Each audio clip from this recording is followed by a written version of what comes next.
Il y a 2,3 milliards de chrétiens, 2 milliards de musulmans, 1,1 milliard d'hindous, 500 millions de bouddhistes et 15 millions de juifs dans le monde. Et il existe au total 4300 religions. Dans ce cas, certaines personnes peuvent se demander pourquoi est-ce que je devrais suivre l'islam parmi toutes ces religions. Comment savoir si l'islam est la bonne religion? Est-ce qu'on peut le prouver rationnellement? Nous allons répondre à cette question à travers une technique très intéressante développée par le philosophe Descartes. Elle s'appelle scepticisme cartésien. En gros, il dit, imagine que tu as un panier plein de pommes. Tu mets ta main dans le panier et tu en ressors une bonne pomme. Lorsque tu reprends une autre pomme et qu'elle est pourrie, ce n'est pas la peine de continuer à sortir les autres pommes pour jeter celles qui sont pourries. Tu n'as pas à toutes les sortir pour vérifier lesquelles sont bonnes et lesquelles sont pourries. Au lieu de ça, vide tout le panier et ensuite remets dans le panier les pommes qui sont bonnes. Utilisons cette technique pour répondre à cette question. Est-ce qu'on peut examiner les 4300 religions une par une? Je ne crois pas. Alors examinons les indices qui se trouvent dans l'univers avec raison et logique. Déterminons les conditions qui doivent être réunies pour avoir une vraie religion. Utilisons ces indices pour obtenir la réponse directe à la question « Pourquoi l'islam ?» Lorsqu'on construit un bâtiment, on pose d'abord les fondations, n'est-ce pas? Il y a des étapes à respecter. Dans notre cas, nous devons vérifier chaque étape et éliminer ce qui ne correspond pas en commençant par la fondation. Donc, on va utiliser ces filtres-là. Est-ce qu'il y a un Dieu? Est-ce que cette religion est nécessaire? Et si elle est nécessaire, est-ce qu'il y a un livre saint et un prophète? On va d'abord examiner les fondations du bâtiment, c'est-à-dire est-ce qu'il y a un Dieu ou non? Tu es peut-être en train de penser à différentes méthodes pour répondre, mais aujourd'hui on va faire la recherche de la réponse à cette question à travers l'univers qui nous entoure. Maintenant, écoute attentivement pour comprendre l'exemple que je vais te donner. Selon la physique, s'il y a un travail qui a été fait, alors il doit y avoir une force en place qui est capable de faire ce travail. C'est-à-dire que la personne qui accomplit un travail doit avoir assez de puissance pour pouvoir y parvenir. Par exemple, si je voyais un bébé tirer un avion, je chercherais immédiatement un autre responsable car le bébé ne pourrait jamais accomplir cette tâche. Je dirais qu'il y a un système mécanique qui déplace l'avion, etc. Même si mes yeux disent que c'est le bébé qui tire l'avion, mon esprit interviendra immédiatement et dira « le bébé n'a pas assez de force pour tirer l'avion ». Je commencerai à chercher le véritable auteur de cet acte au-delà du bébé, et ce serait la chose la plus logique, n'est-ce pas? Comme dans cet exemple, lorsqu'on regarde l'univers, par exemple, on voit la vache comme responsable de l'acte de produire du lait. La vache ne connaît pas les acides aminés du lait qu'elle produit. Elle ne connaît pas non plus les besoins du corps des personnes qui vont le boire, mais elle produit exactement le lait dont ils ont besoin. De plus, elle le produit en consommant quelque chose qui logiquement n'a aucun rapport, l'herbe. Quand on regarde de l'autre côté, nous voyons l'abeille vénéneuse comme responsable de la fabrication d'un doux miel. L'abeille ne connaît pas les minéraux qu'il y a dans le miel lorsqu'elle le produit. Ou sinon, le corps de l'abeille, ses cellules ne connaissent pas les besoins du corps des personnes qui mangeront ce miel. Mais elles produisent un miel qui peuvent même les soigner. Et si nous regardons autre part, nous voyons l'arbre comme responsable de la fabrication de fruits juteux, sucrés et colorés à partir d'un sol sec, sans goût et sombre. Mais la graine de cet arbre ne connaît pas le goût que je ressentirai. Elle ne connaît pas l'odeur qui plaira à mon nez. Elle ne sait pas ce que mes yeux aiment voir. Elle ne connaît pas les besoins de mon corps. Alors qu'elle n'était qu'une simple graine sans goût ni odeur, des centaines de fruits qui ont un goût qui plaît à ma langue, une odeur qui plaît à mon nez, une beauté qui plaît à mes yeux et de nombreux bienfaits pour mon corps. À ce moment précis, mon cerveau se met tout de suite en marche et me dit que ces entités qui ont l'air de faire tout ça n'ont pas les compétences nécessaires pour accomplir ces tâches. En fait, c'est très intéressant, il y a des êtres qui donnent à d'autres des choses qu'ils n'ont pas. Mais normalement, c'est impossible. Prenons cet exemple. Supposons que le tissu que je tiens dans ma main soit un rideau et que tu ne me vois pas. Ce rideau prend un stylo et écrit ici un poème, il fait des dessins. Tout le monde dirait que c'est le rideau qui manie le stylo, mais la logique veut que l'on pense qu'il y ait une force derrière ce tissu, derrière cette cause apparente. Comme dans cet exemple, tous les actes que nous avons montrés nous amènent à penser à un créateur qui contrôle ces choses depuis les coulisses. Si nous sommes capables de comprendre pleinement ces exemples, alors nous pouvons voir avec les yeux de notre esprit qu'il y a un créateur, quelqu'un qui nous connaît, qui agit depuis les coulisses et fait en sorte que toutes ces choses se produisent selon nos besoins. Maintenant, si la première étape est validée, les religions telles que le bouddhisme, le jaïnisme, les croyances philosophiques comme l'athéisme, l'agnosticisme, le naturalisme et le scepticisme sont éliminées. Parce qu'il y a sûrement un créateur, peu importe son nom.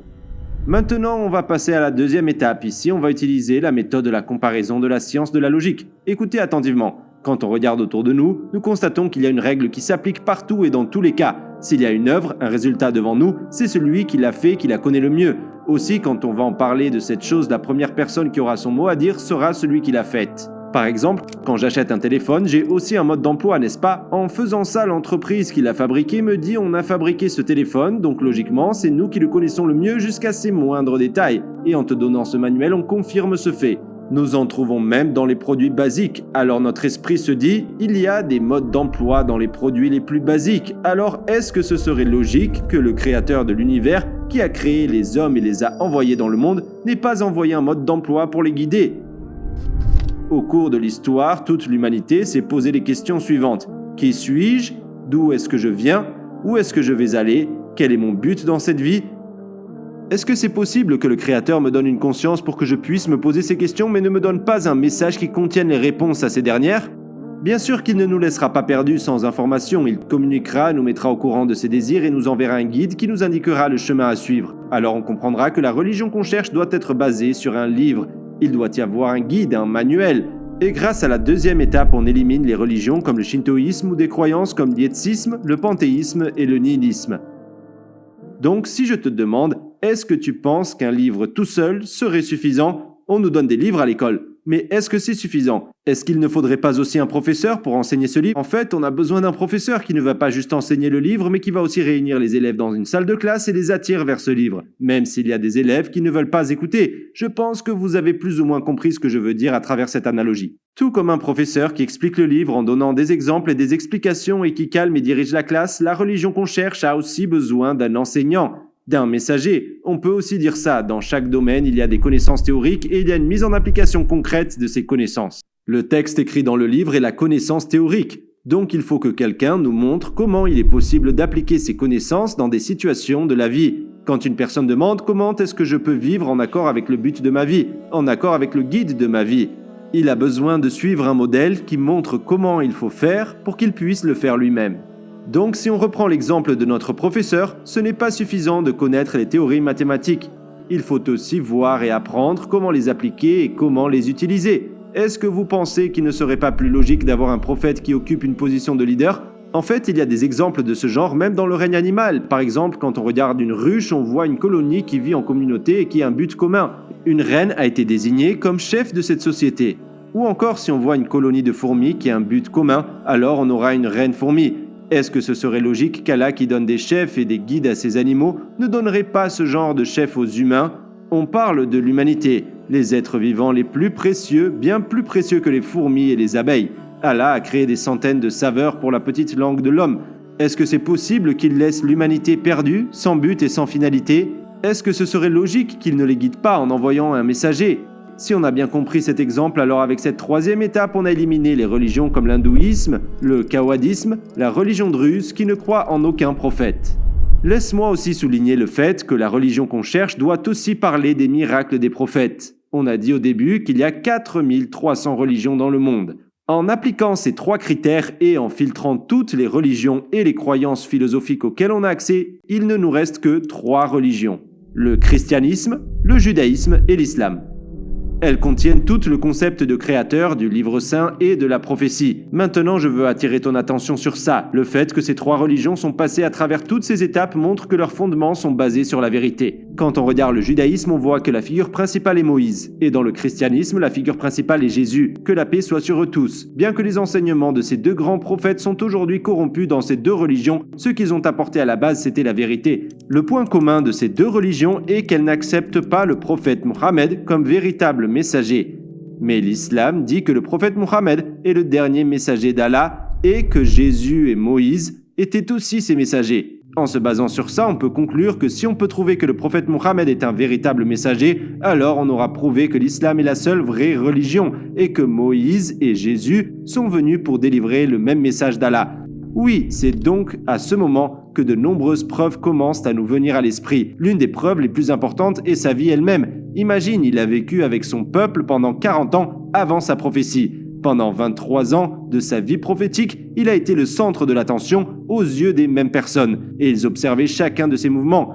On va voir si une telle personne, ma'adallah, était un menteur ou non. Logiquement, on sait que les personnes qui sont proches les unes des autres en termes de rang et de position sociale peuvent s'imiter entre eux, mais plus la position sociale d'une personne est basse par rapport à l'autre, plus il est difficile de l'imiter. Prenons l'exemple d'Ibn Sina, aussi connu sous le nom d'Avicenne en Occident. C'était un génie de la médecine dont les ouvrages ont été étudiés dans les universités du monde entier pendant des siècles.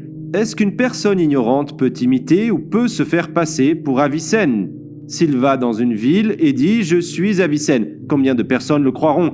Au bout d'un moment, les gens qui le fréquentent se rendront compte que c'est un menteur à cause de son attitude et de ses actes, n'est-ce pas? Un fraudeur et un pauvre ne peuvent pas imiter un sultan. En peu de temps, toutes ces caractéristiques feront savoir que c'est un imposteur. Disons qu'il a réussi à l'imiter. Mais pendant combien de temps est-ce qu'il peut continuer à tromper les gens? Au bout d'un moment, son mensonge sera découvert d'une manière ou d'une autre. Prenons cette comparaison logique et appliquons-la au prophète Mohammed. Voilà ce que la religion qu'il a apportée dit de lui. C'est une personne dont Allah a fait un prophète parmi d'innombrables gens. Le dernier messager d'Allah qui a été envoyé à toute l'humanité. Le peuple le plus supérieur et le plus moral. Il y a deux possibilités ici. Soit c'est vraiment le cas, soit Ma'azallah c'est un menteur. Mais tu dois te rappeler que celui qui dit que c'est un menteur ne peut pas dire que c'est un menteur ordinaire.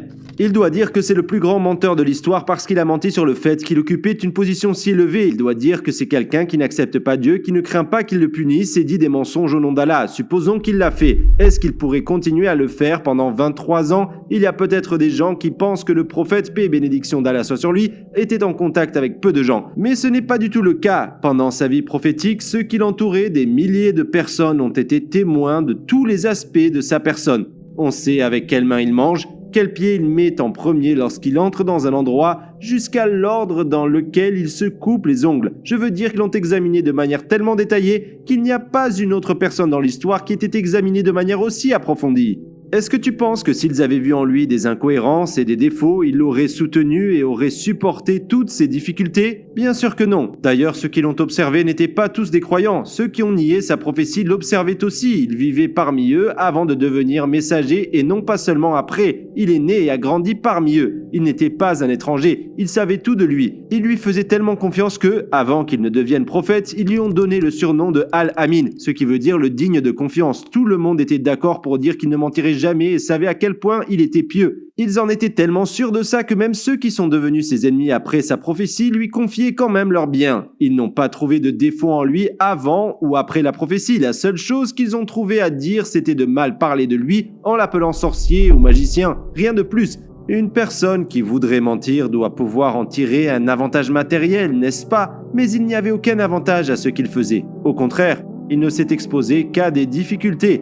Il jeûnait pendant des jours. Parfois, il jeûnait sans sour niftar à cause de la pauvreté.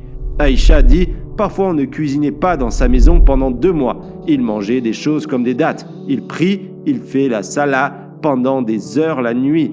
C'est quoi la prière du Tahajjud? Est-ce que c'est quand on se réveille pendant le dernier tiers de la nuit et on prie? Pour les musulmans, cette prière est sunna, c'est-à-dire facultative. Mais pour le prophète, elle était farde, obligatoire. Pourquoi est-ce qu'il s'efforcerait pendant la nuit, pendant que personne ne le voit? Pour un mensonge, il suit une religion qu'il porte depuis 23 ans mieux que quiconque, vénère plus que quiconque, il fait attention à ne pas commettre de péché plus que quiconque. Est-ce que le meilleur menteur du monde pourrait avoir ne serait-ce qu'un peu de ces caractéristiques? Il est où l'avantage dans tout ça? Est-ce qu'il fait ça pour le statut social, pour l'argent, pour les femmes? Toutes ces choses lui ont été offertes par ses ennemis, et la réponse qu'il donnait était toujours la même. Si vous mettez le soleil dans la main droite et la lune dans la main gauche, je n'abandonnerai pas cette cause. Ceux qui disaient c'était « mon combat ne vise aucun avantage mondain ». Si vous me donniez non seulement ces choses, mais le monde entier, même la lune et le soleil, je n'abandonnerai pas. Il a reçu des menaces de mort toute sa vie. On a essayé de l'assassiner plusieurs fois, sans succès. Personne n'a réussi. Et il mourut dans son lit. Pourquoi est-ce qu'il s'exposerait à tout ça ? Pour un mensonge, pourquoi est-ce qu'il aurait supporté des lapidations, des malédictions et des insultes? Beaucoup de choses peuvent être comptées comme preuve de sa prophétie. Mais la plus importante, c'est sa propre vie. La façon dont il s'est comporté suffit amplement à prouver sa prophétie. Comme on l'a dit au début, soit elle disait la vérité, soit Ma'azallah c'était un menteur. Si on nous demandait est-ce que c'était un menteur, ou bien est-ce que c'est celui qui le traite de menteur qui est le vrai menteur, est-ce que vous pensez qu'il serait nécessaire de répondre à cette question ? Quand on analyse toutes ces choses, on finit par trouver la vérité que l'on a cherchée toute notre vie. C'est-à-dire que le créateur qu'on cherche, c'est Allah. Le livre qu'on cherche est le Saint-Coran. Et le prophète qu'on cherche est le prophète Mohammed. Rappelle-toi de ce qu'on a demandé au début. Pourquoi l'islam parmi 4300 religions? Voilà pourquoi.